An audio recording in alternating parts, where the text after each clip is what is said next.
sponsored and presented by Daily Essentials leather shoes available in black and brown. For more details, check out the website link given below.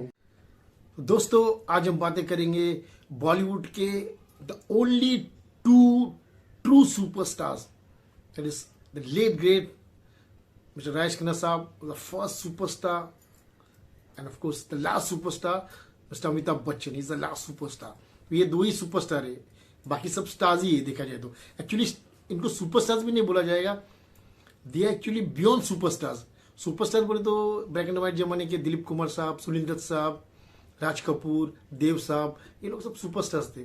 Then Dharmji, Vinod Khanna, Jeetendra and Rishi Kapoor थे, and Mithun Chakraborty, then Sunny Deol, Sanjay Dutt, Govinda, ये सब superstar. अब अभी जो सलमान खान, शाहरुख खान, अक्षय कुमार, अजय देवगन, ये लोग सब superstar थे। लेकिन राजेश खन्ना और अमिताभ बच्चन एक्चुअली लोग बोलते हैं सुपरस्टार, लेकिन लोग सुपरस्टार से भी बहुत बड़े थे। तो एक्चुअली और अगर मीडिया बोलती है सुपरस्टार तो फिर यही सुपरस्टार है, बाकी सब स्टार्स है। क्योंकि ये दो का जो स्टारडम था वो किसी एक्टर को आज तक नसीब नहीं हुआ। राजेश खन्ना ने अपनी डेब्यू फिल्म की थी 1966 में, आखिरी खत बोलते वो पहली ऑफिशियल एंट्री थी एकेडमी अवार्ड्स के लिए। That was the first official entry Hindi picture की तरफ से, ऐसे बोलते हैं, मुझे एग्जैक्टली पता नहीं, लेकिन वो बोल रहे थे। उसके बाद एक भावर के सपने आई थी, लेकिन आराधना जब आई शक्ति सामंत की film, that was a blockbuster film. और उसके बाद 4 साल में 17 फिल्में सुपरहिट दी है। वो आज तक वो रिकॉर्ड कोई तोड़ नहीं पाया और आगे भी तोड़ नहीं पाएगा। लिख के ले लो, nobody will break this record. That is was the stardom of Rajesh Khanna.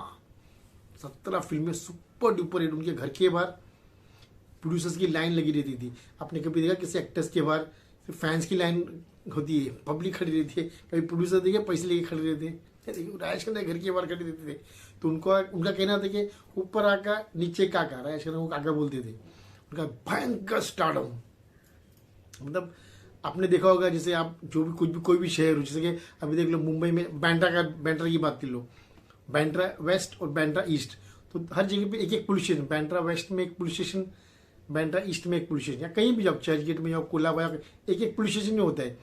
चौकियाँ होती है, लेकिन पुलिस स्टेशन हर जगह पे एक ही होता है। ईस्ट और ईस्ट में एक, वेस्ट में एक होता है। लेकिन बैंड्रा वेस्ट में 2 पुलिस स्टेशन है। तो जैसे इमेजिन, जब मैं स्कूल कॉलेज में था तो मैं सोचता ये 2 पुलिस स्टेशन यहाँ पे क्यों है बैंड्रा में। लेकिन जब एक शो देखने गया था मैं, डायरेक्टर साजिद खान का शो हिस्ट्री ऑफ बॉलीवुड, तो वहाँ पे खुलासा हुआ कि वो police station actually Rajesh Khanna साहब ने बनाया था to control his female fan following. पहले छोटी सी चौकी बनाई थी, क्योंकि उनके जो घर के बाहर काटा रोड पे जो उनका जो बंगला था, आशीर्वाद बंगला, वहाँ पे इतने फैंस लोग आते हैं, स्पेशली द फीमेल फैन, तो उनको कंट्रोल करने के लिए छोटी सी चौकी बनाई राजेश खन्ना साहब ने। लेकिन वो चौकी लड़कियों ने तोड़ दी।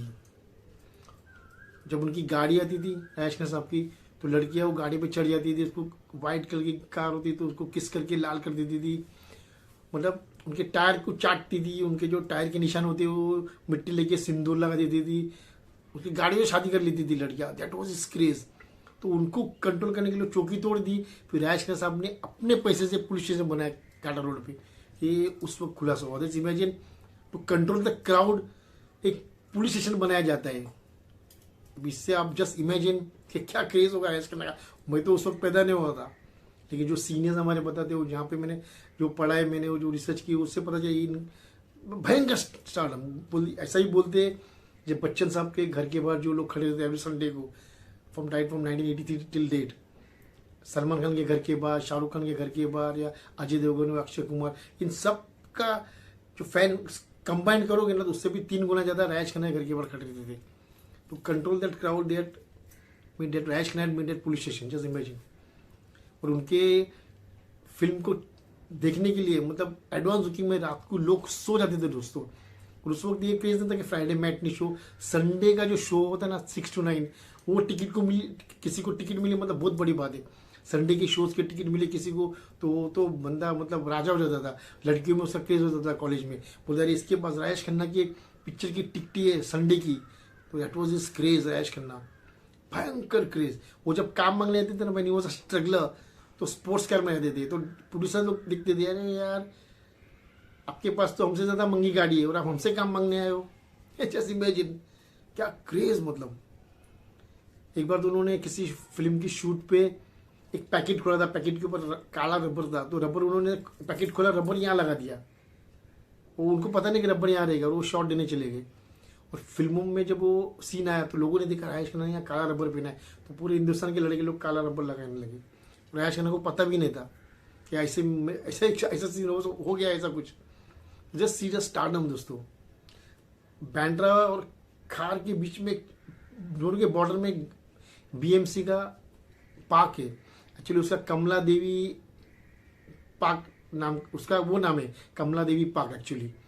लेकिन किसी को आप पूछोगे तो किसी को नहीं पता चलेगा वही कमला देवी पार्क, किसी को नहीं पता चलेगा। लेकिन किसी को पूछोगे राजेश खन्ना गार्डन की तरह आपको बराबर लेके जाएगा, रिक्शा वाला, टैक्सी वाला, सब लोग लेकर जाएंगे, क्योंकि वो पार्क का इनोवेशन करने के लिए राजेश खन्ना आए थे। तो पार्क का आज तक नेम राजेश खन्ना गार्डन, किसी को नहीं पता कि कमला देवी पार्क किधर है। तो एवरीबडी बांद्रा खार कहीं से भी जब राजेश खन्ना गार्डन, तो वो सिर्फ इनोवेशन किया और वो पार्क अभी तक उनके नाम पे ही चल रहा है। सीधा स्टारडम, तो उनके जैसा स्टारडम मतलब भयंकर स्टारडम किसी को मिला नहीं। तो वो 6 साल जो उन्होंने सुपर स्टारडम में निकाला, वो इतना जबरदस्त था कि आज के जनरेशन नॉट इमेजिन भी नहीं कर सकते। बाद में then mister Bachchan came with Zanjeer 1973, पहली सुपरहिट फिल्म। हालांकि 7 हिंदुस्तानी आई थी पहले, लेकिन उसके बाद 12-13 फिल्में फ्लॉप हो गई थी।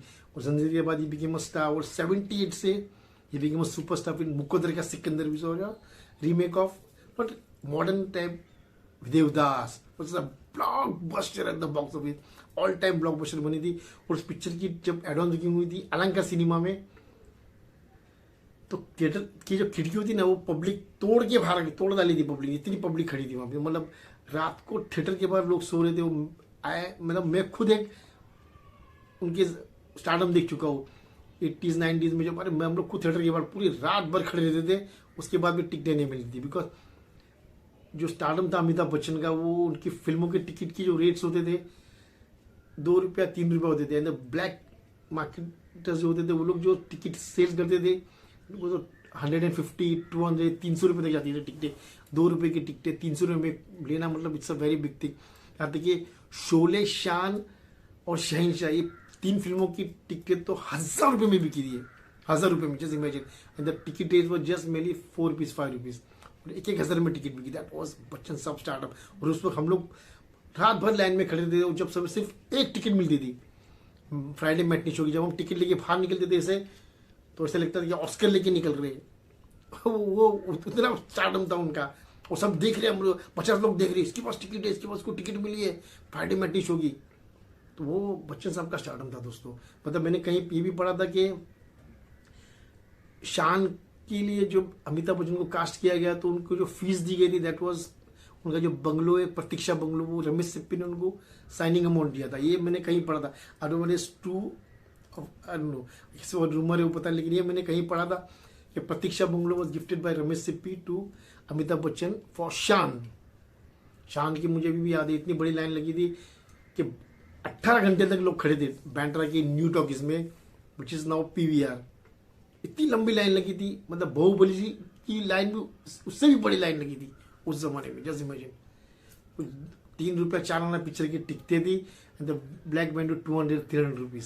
दैट वाज द क्रेज, तब भयंकर केस। मतलब बच्चन साहब तो सुपरस्टार थे, देन स्टार से superstar, then star of and mega superstar 80s में, 90s में star of the millennium, god of Bollywood. Is the only actor in the world जिनको स्टार ऑफ द मिलियन का अवार्ड मिला है दोस्तों। आज की तारीख में भी at the age of 82 is the highest tax payer. Just imagine, 82 में हाईएस्ट टैक्स पेयर कौन बना है बॉलीवुड से? कोई नहीं।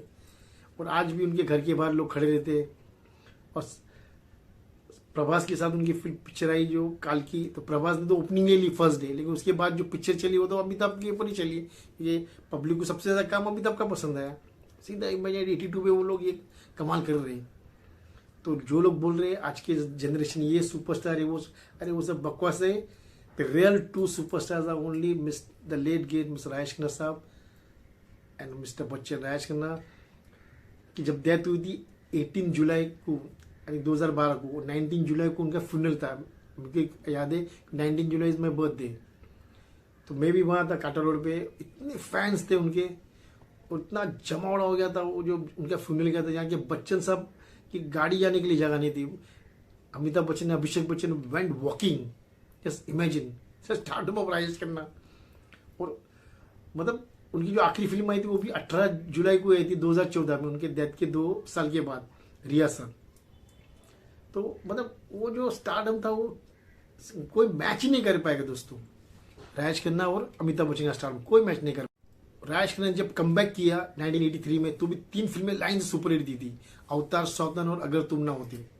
तो कमबैक भी सॉलिड किया था उन्होंने, जबरदस्त कमबैक किया। और अमिताभ बच्चन ने तो, जिस तरह राजेश खन्ना साहब ने 17 फिल्में सुपरहिट दी है 4 साल में, उसी तरह अमिताभ बच्चन ने जंजीर 1973 से 1990 तक, खुदा हुआ तक, एवरी ईयर एटलीस्ट 1 फिल्म सुपरहिट दी है। और बीच बीच में तो उन्होंने 4-4, 5-5 फिल्में सुपरहिट दी है। कितनी बार उन्होंने 5 फिल्म सुपरहिट, 4 फिल्म सुपरहिट। और 1978 में उन्होंने 22 दिन के अंदर 4 फिल्में सुपरहिट दी थी। इट वॉज त्रिशूल, डॉन, मुकद्दमा सिकंदर और कसमे-ए-वादी। 4 फिल्में 22 दिन के अंदर रिलीज हुई थी, जस्ट इमेजिन। और इतना बड़ा रिकॉर्ड है, आज तक ये रिकॉर्ड कोई नहीं कर पाया बॉलीवुड में, और करेगा भी नहीं कभी। 22 दिन में 4 सुपरहिट फिल्में। मेरा अदर एक्टर्स धर्म जी ने 13 फिल्में रिलीज हुई थी 1987 में, और 7 फिल्में सुपरहिट थी, वो भी बहुत बड़ा रिकॉर्ड है। मिथुन चक्रवर्ती 19 फिल्में रिलीज हुई थी 1989 में, वो भी बहुत बड़ा रिकॉर्ड है। एक दिन में 2 फिल्में भी रिलीज हुई थी मिथुन चक्रवर्ती की। ऐसी बात बच्चन साहब की भी रिलीज हुई है, खाकी के साथ एतबार रिलीज हुई थी, चीनी कम के साथ छूटा उड़ा लुखंड वाला रिलीज हुई थी। लेकिन चलो वो और बात है। लेकिन जो आज की जनरेशन बोल रहे हैं कि ये सुपरस्टार है, वो सुपर, उस वक्त ओवरसीज में फिल्में रिलीज नहीं होती थी दोस्तों, वरना ओवरसीज भी पूरा धमाका मचाते थे राजेश खन्ना और अमिताभ बच्चन। क्योंकि उस वक्त तो कभी कभी एक आध फिल्म रिलीज हो जाती थी, राजेश खन्ना की या धर्म जी की या अमिताभ बच्चन की या किसी और एक्टर की, एक आध फिल्म रिलीज हो, एक आध 2 थिएटर में रिलीज होती थी। पहले कोई ओवरसीज में कोई अपने इंडियंस तो थे ही नहीं, तो कौन देखेंगे वहाँ पे, एक आध फिल्में रिलीज हो जाती थी। इस तरह आज की जो जिस तरह से रिलीज होती उस तरह से रिलीज नहीं होती थी ओवरसीज में, वरना वो तो जो धमाका मचाते थे वो लोग, तो पूछने मतलब ओवरसीज वाले भी हिल जाते, हॉलीवुड के एक्टर्स भी डर जाते, बोले एक कौन है तो Rajesh Khanna, Amitabh Bachchan, who are this guys who have stormed the world box office, वो लोग ऐसे बोलते। और उनके जमाने में यूट्यूब नहीं था, उन्हें यूट्यूब भी क्रैश हो जाता, यूट्यूब वाले भी हाथ जोड़ देते, पर ये 2 बंदे के पिक्चर या उनके कुछ क्लिप्स, राजेश खन्ना ने अमिताभ बच्चन के क्लिप्स या पिक्चर्स मत डालो यूट्यूब पे, यूट्यूब पूरा क्रैश हो जाता जाएगा। वो फैन फॉलोइंग थी उनकी। तो जो लोग लल्लू पंजू लोग बोल रहे हैं, आज की लल्लू पंजू जनरेशन, ये सुपरस्टार है वो सुपर है बाबा, तो सुपरस्टार वर्ड सिर्फ राजेश खन्ना और अमिताभ बच्चन के लिए ही है। They are the true superstar of Bollywood. First superstar the late great mister Rajesh Khanna साहब, and the last superstar Mr. Bachchan, Amitabh Bachchan is the last superstar, but that's all our stars. So guys, subscribe my channel. Till then, bye, saying goodbye.